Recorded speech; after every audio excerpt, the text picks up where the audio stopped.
Dükkanlara koyular yani rişotça xilları. Bunlar ağ xilinden boyuna, alümin xilinden boyuna, boyalmağın xilinden.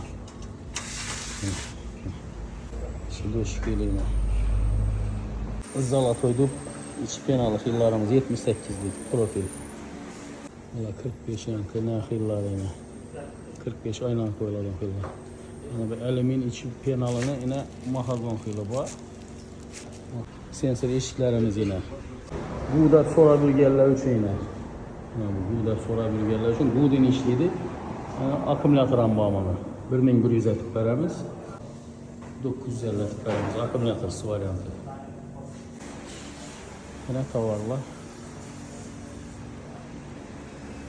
Yine gelatinalar boyuna. Hizmetlerden bakayım.